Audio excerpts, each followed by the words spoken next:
Muito boa noite. Boa noite. Boa noite. Boa noite. Boa noite. Boa noite. Muito boa noite. Muito boa noite. Muito boa noite. Boa noite, galera. Estamos no ar com mais um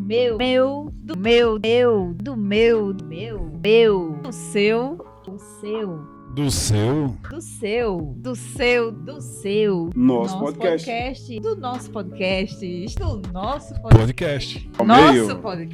Nosso Nosso podcast. Do nosso podcast. Nosso podcast. Do nosso podcast. Do nosso podcast. Muito bom dia, boa tarde, boa noite para você que está nos assistindo. Eu digo sempre isso porque eu nunca sei qual é o horário que você vai nos assistir. Mas seja muito bem-vindo a mais uma segunda-feira aqui com a gente. Vamos começar a segunda hoje, é? Total. Você que está entrando aí agora, que está nos vendo pela primeira vez, seja muito bem-vindo, muito prazer, né? Aline. Jefferson.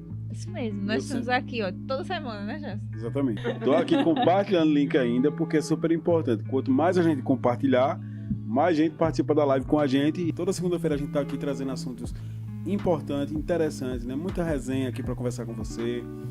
Começa a mandar esse link aí pra galera que hoje o assunto vai ser tópico. Olá, pessoal, boa noite. Meu nome é Eliane Menezes, sou personal trainer. E já tô na área já faz um bom tempo, né? Já tô na área profissional já tem 7 anos, né? Sou pós-graduada em Bodybuilding Coaching, sou pós-graduanda em Hormonização, Nutrição e Treinamento Feminino. E é isso. E a gente vai descobrir o que danado é bodybuilding. Hoje, pessoal, obrigada pelo convite. Prazer falar de saúde mental, tema do século, né? Tema que a gente senta da mesa do bar, mesa de casa, mesa do trabalho, o assunto rende. Porque costumo dizer que não saiu dessa pandemia com algum impacto na sua saúde mental. Se apresente pra gente estudar você. Você tá uma raridade. Eu sou natural de Recife. Eu morei até meus 16 anos lá e vim para Caruaru. Sendo que nesse meio tempo aí, até os 16, eu sempre frequentei aqui a cidade, porque meu pai mora aqui. Então sempre vinha de férias, feriadão. Então sempre estava por Caruaru. Mas aí em 2016 eu vim para aqui para trabalhar e estudar, né? Foi quando eu fiz meu primeiro curso de administração. Aí comecei o curso de administração, comecei a trabalhar na empresa, sou empresário também, né? Além do ramo de nutrição, também sou empresário, atuante na área de confecção de peça íntima, né? E foi justamente nesse período ali, entre a transição da adolescência para a vida adulta, que eu comecei a realmente aumentar o peso, engordar. Foram acho que 3 anos aí, engordei, que eu nem percebi na realidade, né? É um mês onde a gente tem muita divulgação exatamente sobre a Lei Maria da Penha. Na verdade, a Lei Maria da Penha está fazendo 17 anos, viu? Este ano é uma lei de 2006. É nova, né? Vamos dizer assim. É uma lei bastante recente, né? Não, eu quero acreditar, né? Acreditar bastante em você. Tem que acreditar no que você está fazendo. E buscar conhecimentos para não fazer de todo jeito. Porque senão não dá certo. Acredite em você direitinho. Veja, estude, procure. Não é só chegar e fazer. Assim, foi crescendo o número de seguidores. Com essas parcerias. Porque quanto mais gente lhe divulgando, mais gente tá lhe seguindo, mais gente tá vendo seu serviço, mais gente tá vendo seu trabalho. Então a gente tem crescido. Jana, você tá crescendo muito rápido. Não sei o que dizer. Calma, não tô crescendo rápido não. Ninguém sabe do meu suor a semana toda. A relação que eu passo no meu carrinho velho ali, o corsinho maravilhoso. As polícias já me veem e faz passa. Porque eu boto em cima, eu boto embaixo, eu boto na mala. Meu marido comprou um carro novinho. Como é que tá hoje, amor?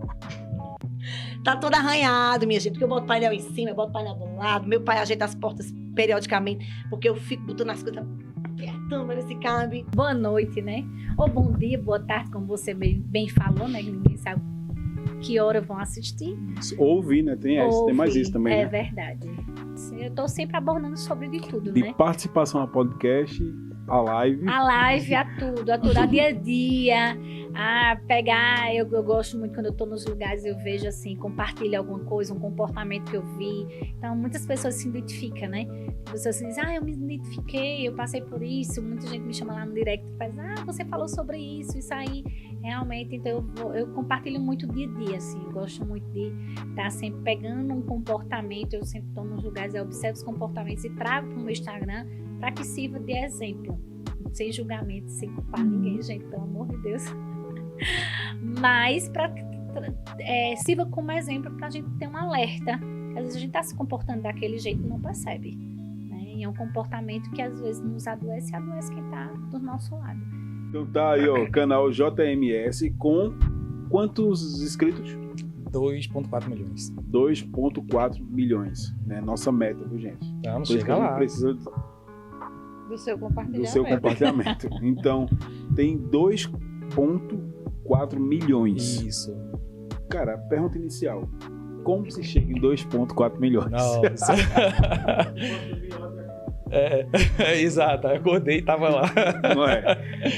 Bom, assim, não, é o que eu falo pra todo mundo, não vai ter nunca uma receitinha pronta, né, pra você chegar a... Tem gente que alcança o número rápido, tem gente que demora, mas eu costumo dizer que por mais cansativo que seja, por mais trabalhoso que seja, você demorar um pouco termina sendo melhor, porque quando você consegue de uma vez aquele número, você termina tendo às vezes uma ascensão rápida e depois some, desaparece. Quando você vai construindo isso ao longo do tempo, você vai tendo uma audiência, você vai criando uma comunidade. Gutierre Giannini. Isso mesmo. É isso mesmo? Gente, que nome É chique. italiano, né? Rapaz, me disseram que era argentino. E era nada a ver com a pizzaria, né? Não, nada a ver. Tá, então a gente já vai descobrir como é que é. Gutierre, seja bem-vindo aqui ao nosso podcast. Hoje a gente vai bater um papo aqui, é um papo leve, descontraído, mas a gente vai falar sobre mais uma história aqui de empreendedorismo. Eu gosto de comer concentrada, entendeu? Tá vendo? Olha, mostra aí pro pessoal. Mas antes da pizzaria eu sempre trabalhei na parte administrativa. Eu trabalhava com tecido, uma loja de tecido, fazia a parte fiscal. E um ramo que eu nunca imaginei trabalhar na vida era pizzaria. Comida. Comida, nunca imaginei trabalhar nessa área, mas foi onde a vida foi levando, né? Boa noite, galera. Boa noite, pessoal que estão acompanhando. Vai compartilhando aí esse link. Já mandei aqui no grupo da família, tá todo mundo aqui comentando, hein? Aproveita aí. Gente, vê só, minha primeira formação, né, é como professor de língua portuguesa. Sou formado em letras pela Universidade de Pernambuco. E eu acredito que essa ideia de educação, eu acho que vem de berço, né? Porque a família da minha mãe, principalmente, é todo mundo professor, né? Que salvaram-se mesmo 2 filhos dos meus avós que não se formaram professores, mas todas as meninas foram professoras, né? Minha mãe, professora, minhas tias, todas professoras, algumas já aposentadas, minha mãe é uma delas, e eu acredito que não tinha nem como fugir muito. Né? Minhas 2 irmãs também são professoras. Situação engraçada agora. Nos conte. Para fechar com um clima mais leve, depois uma paciente no consultório estava em dúvida de quem era o pai, né? Aí, doutora, a senhora pode me ajudar? Fiz as contas, aí no final que eu terminei as contas, eu olhei para ela e disse, qual é o mais rico? O mais rico deve ser o pai. Mulher. Escolhe o mais rico, mais brincadeira assim, né? Cada um só dá o que tem. Eu sou uma pessoa do bem, mas assim, me trouxe uma lição, sabe? Que você não é que você não deve de fazer o bem e de ajudar outras pessoas por conta de uma pessoa que agiu errado com você. Mas isso assim serve para que você possa abrir mais os olhos e deixar também de ser um pouco ingênuo. O carisma que a gente não tem. Tá vendo você? Sério que a gente não tem carisma. Vê, não tem como agradar. Vamos lá, vocês acham, pode ser sincero, vocês acham que a gente tem carisma? Não, já faz essa pergunta, não. Porque vai que o povo responde. Mas vocês têm carisma. Isso. Entendeu? Vocês são pessoas ótimas. Nos perdoe aí por alguma coisa, mas esse aqui é o nosso podcast, né? A gente faz de forma leve, descontraída, para justamente levar a informação com outra perspectiva, né? Aline, Jefferson, toda a equipe do nosso podcast Caruaru, meus bens. Ai, como eu tô feliz. Gente, pela primeira vez, olha uma caneca. Ai, como eu tô me sentindo chique. Por favor, se inscreva aí, como o professor diz, como é que é? Pelo amor de Deus. Pelo amor de Deus. Não faça isso comigo, não. Dá o like aí, rapaz. Like aí, rapaz. E aperta o sininho aí, vai. Anuncio desde já que nós vamos para a 4ª temporada. Aguarde nós no YouTube no próximo ano, né? São novidades ótimas. Claro. Não tô sabendo de nada. Menino, acorda. Aqui tem muito respeito pelos convidados, muito mesmo. Inclusive, a gente recebe feedback, né? Da galera que passa por aqui. Consegue entender que a gente cumpriu o nosso propósito. assim, vale lembrar que desde a primeira vez que eu sentei aqui, eu levei isso, por isso que abracei vocês, né? Dessa maneira também. Eu vou falar agora como convidada que se torna amigo, como ele falou. Abracei vocês, torci junto e tô aqui pela terceira vez como convidada, mas já vim outras vezes ficar nos bastidores ali também. Por gostar, pelo respeito que vocês trazem, o profissionalismo que vocês trazem em cada podcast, independente de quem seja o convidado aqui. Se é um convidado de comédia, se é um médico, é uma terapeuta, independente de quem seja, o assunto que seja, o profissionalismo de vocês, vale lembrar isso, né? Porque assim, é importante, muito importante, independente do que você trabalhe, o que você faça, que você seja profissional naquilo, que você leve com firmeza, que você leve traga sabedoria, se coloque no lugar do outro. Eu vejo muito isso em vocês, então eu acho que por isso esse sucesso. Léo Marcolino mandou: os apresentadores Aline e Jefferson são ótimos, gente, maravilhosos, né? Eu e o Jefferson fica aqui, mas a gente, antes do podcast, a gente estuda sobre a pessoa, a gente sabe da vida da pessoa. Estuda muito, inclusive. A gente investiga, a gente procura, né? Porque a gente não quer chegar aqui e ser pego de surpresa também, falar uma coisa que não é... Não é pra falar. Rapaz que sabe, entende tudo aqui de câmera, então ele vai saber qual é a melhor posição, a imagem, como é que bota lá, como é que faz os cortes. Ele entende tudo dessa área, então ele mexe com essa coisa. Aí tem a menina que faz o visual daqui da gente, né? Que é a questão das visual artes. no sentido do podcast. Das se artes. vestir, a gente se veste aleatório. A gente se veste aleatório. O médico disse: eu vou lá no CT. Ele foi muito bem. Esse médico foi um cara, é meu amigo até hoje. Aí ele foi no CT, olhou lá o treino das crianças. Tinha quase 30 crianças na época, né, velho? Só tinha um horário de 6 horas. Quando ele olhou, ele disse: pelo amor de Deus, tanto de criança, ele dava aula. Eu vou liberar ele pra vir pra aqui. Agora tem uma coisa, você não vai deixar ele subir no tatame. Vai ficar numa cadeira de roda aqui do lado. E nesse dia, meu filho, aconteceu uma coisa tão grande na minha vida. Quando minha esposa foi me buscar em casa, que parou na frente da academia, que me tiraram da cadeira de roda dos braços. Esqueceu dentro do tatame. Tudinho. Me agarrar. Era um sofrimento, todo mundo tirando as crianças para não me machucar. E aquilo me deu uma força muito grande. Naquele momento eu disse: eu vou aguentar essa onda, velho. Vou resistir. Vou criar força para ir para frente. E aí... Desculpa, gente. Disse pra cá, acabou meu problema. Comecei a melhorar. Uma força que eu não... Foi Deus que botou essa força em mim. Criança com 5 anos de idade pegava assim: professor, eu vou orar pro senhor melhorar. Poxa, é puro, né, velho? Sem falsidade nenhuma, criança aí. Criança, adulto, tudo me ajudaram muito, muito. Já cheguei a chorar no ar, com muita emoção, e a minha risada é porque eu tô com vontade de rir mesmo. Apesar que locutor, às vezes, tem que ser um pouco de ator e de atriz. Por exemplo, eu tive que lidar com a morte da minha mãe, e estando no ar, né? Então, assim, tem todo esse jogo de emoções e que a gente tem que trabalhar muito, né? Você chegou... Eu já estava me preparando, né? Porque minha mãe, ela teve câncer na década de 80 e não tinha os tratamentos que hoje tem na medicina. Então a gente lutou durante anos. Eu já trabalhava em rádio, eu trabalhava também na TV. Aqui em Caruaru eu passei pela TV Asa Branca, passei pela TV Pernambuco, e eu fazia faculdade, eu cuidava da minha mãe. Então assim, foi uma fase muito complicada e ao mesmo tempo eu estava no ar, feliz da vida, buscando uma felicidade, né, que não era muito real para minha vida. E veio o falecimento dela e com um mês a minha vida deu um boom, né, que eu fui para Fortaleza. E aí minha vida profissional, ela deu uma guinada de 100% e eu fui embora. E o pior é isso, né? O pior não, essa fase que tu teve a perda da tua mãe foi a fase melhor profissionalmente, né? E tu falasse assim: não, eu tive que lidar, não na hora, no ato da notícia, mas com todo o processo, né? Com todo o processo. Luto, e tá numa grande rádio, né? Numa empresa e falando do Brasil. De gratidão.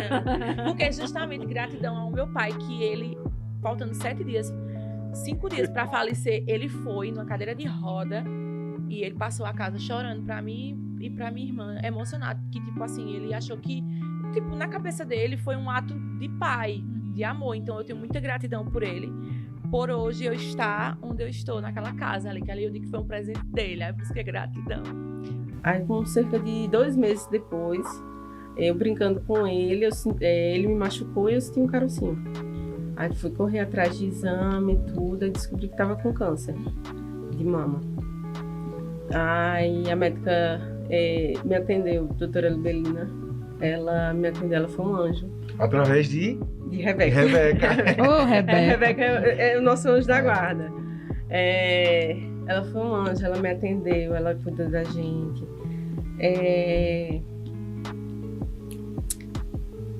Deus também abriu portas. Deus abriu portas antes da gente passar o processo. Deus já estava providenciando. Porque não tinha dinheiro, não tinha atendimento. O SUS estava fechado, não tinha atendimento, não tinha dinheiro. A gente não tinha de onde tirar. Aí eu fui pesquisar, descobri os direitos de quem tem câncer, né? Que um dos direitos é você poder sacar o FGTS total. Eu saquei o FGTS total, aí passei pela primeira cirurgia. Tu teve que pagar a cirurgia? Tive que fazer particular, porque não tinha... Pra fazer rápido, né? Sim. Meu Ela Deus. disse, olha, em 15 dias você tem que fazer essa cirurgia, porque ele tá crescendo. Ai, foi meio que desesperador. Eu ia dizer assim, como foi pra tu? Porque no meio de uma pandemia você descobrir que você tá com câncer e que tem que fazer a cirurgia logo, porque senão, né? Assim, abrir um buraco nos seus pés, né? E ao mesmo tempo você tem que se manter firme. Sim. Porque você tem 2 filhos, você tem uma família, você tem não pode baixar a cabeça. A história é muito complicada, porque assim, é muito complicada, mas hoje eu gosto de falar dela, porque meu pai... Tô falando com pessoas que também têm pânico, né? Eu e o chefe sozinho também. Mas o de vocês teve, por exemplo, meu pai, ele... Sabe aquela música que diz assim, você foi meu herói, meu bandido? O meu, ele era alcoólatra, né? E a gente sofreu muitas... Não eu, mas minha mãe sofreu violência doméstica. E por causa dessa violência doméstica, eu digo que a música salvou minha vida, né? Porque ele foi a pessoa que me deu a ferramenta para me curar das dores que ele causava. Então, com 7 anos de idade, eu fiz uma música chamada A Previsão. E a Previsão diz assim, eu que acreditava nesse amor, hoje não acredito em nada. E eu levava essas músicas para minha professora de português, que é uma história também bem forte. E essa professora de português, ela entendeu que eu passava por isso, né? Que eu passava por essa realidade. Porque como é com criança de 8 anos de idade, vai estar falando de um amor mal sucedido. No final das contas, o que acontecia era que eu queria dar voz à minha mãe. Fernanda Luma é uma pessoa que saiu do Piauí com 17 anos para Pernambuco para estudar. Vinda da classe média baixa, neta de costureira, filha de servidora, filha de um homem saído do meio rural. E essas referências são fortes para mim de resistência, né? Eu acho que resiliência já fala de saúde mental e a gente herda um pouco delas da família aí sem nem perceber. Fernanda Luma tem uma mãe que já tem depressão há alguns anos, que já tentou se matar, e esse é um dos motivos de eu trabalhar com o tema. Já socorri a minha mãe após uma tentativa. Mas independente disso, já trabalho com saúde mental desde que me formei. Caí de paraquedas na saúde mental quando me formei, já trabalho há 14 anos. Para mim foi um tema de amor à primeira vista, né? Nunca mais larguei. Minha inspiração de mulher de vida é minha mãe, né? A força da minha mãe, que ela sempre teve muito presente. Mainha, meu pai já faleceu faz 6 anos. Mas assim, Mainha era mãe de 6 filhos, não trabalhava, né? E Painho era funcionário público. E quando ela tinha...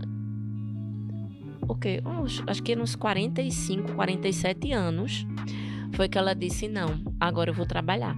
Foi o último filho, Mainha teve o meu irmão mais novo, já com quase 40 anos. Aí quando ele já estava, né, quase criado, ela disse, não, vou trabalhar. Aí começou a fazer curso no Senac, né? Ela cozinha muito bem e terminou de aluna virando professora de lá. Então, assim, é uma história muito bonita de força e de determinação, né? Que ela teve e ao final conseguiu ter a carreira dela e se aposentou, né? E hoje tá bem. E ela sempre foi essa figura muito forte. Dentro de casa, as mulheres eram as figuras mais fortes. Porque eu conheço muita gente que tá no ramo, mas não gosta. Tá no ramo pelo dinheiro. E isso só faz você andar para trás. Então, quando você gosta do que faz, trabalho nunca vai ser trabalho. Vai ser um prazer. pra mim, trabalhar com festas é um prazer. É desgastante, é exaustivo, mas é um prazer. Quando eu vejo o resultado, eu faço, caramba, nasci pra isso. Sempre digo às vezes, Jana, você nasceu pra festa. Jana, tua cara tem cara de festa. Quando eu chego sorrindo na festa, eu faço, olha, calma, relaxa. Eu me atrasei, mas eu vou montar essa festa. O cliente já se derrete. Mas ela sabe que é por um bom motivo e sabe que é amada do mesmo jeito. É Heloísa. Heloísa. Muito linda. Minha sobrinha também se chama Heloísa. É a coisa mais linda da Eu chamo Elu. vovó.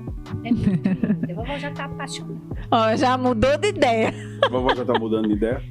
Mas assim, não pra deixar bem claro, não é que eu não queria a Heloísa, né? Sim. Eu acho que o mundo não tá mais preparado para as crianças.